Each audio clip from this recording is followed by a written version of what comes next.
America, bountiful, innovative, entrepreneurial, diverse, progressive.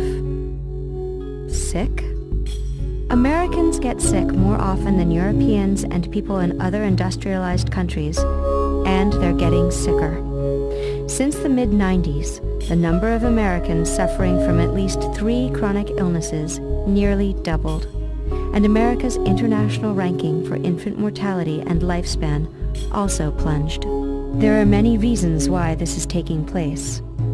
One may be right in front of you.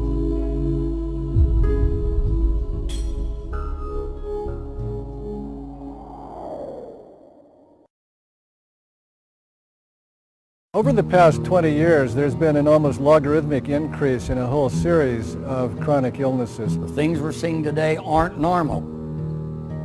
We didn't see them 30 years ago or 50 years ago. Illnesses that weren't epidemic before are now epidemic. And at a scale it is just monumental. People are getting sicker. What's changed? Well, one thing that's changed is the food. And the most radical change is the genetic engineering of our food supply.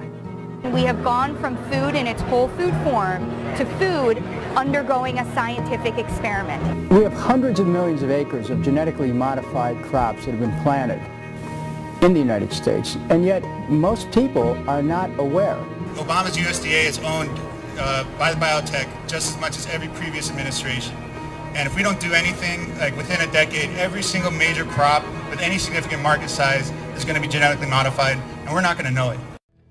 You know, all I can say is it's not nice to fool Mother Nature, and it's not right for biotech and food companies to fool and deceive the American people. We need to start having conversations in our communities, our cities, neighborhoods, whatever it is it takes to get involved with our local food movements. You know, this is serious, and it's not only our right to know, but it's our right to complain.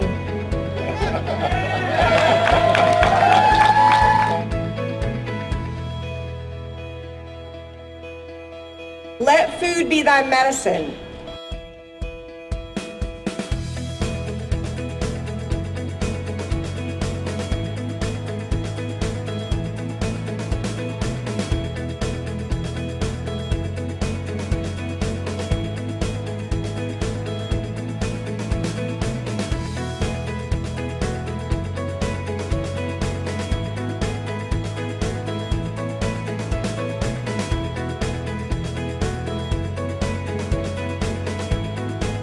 As I said, I mean, this is the issue of the moment. This is insane.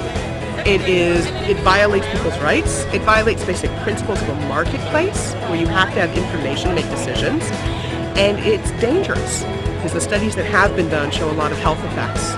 I can tell you right now that 85% of the corn in the United States is genetically modified. Stop letting Monsanto and DuPont and all these other companies, stop letting them maintain intellectual property monopolies over the seeds that were granted by Mother Nature and God and the universe so that we can sustain life on this planet. That's what it's really about.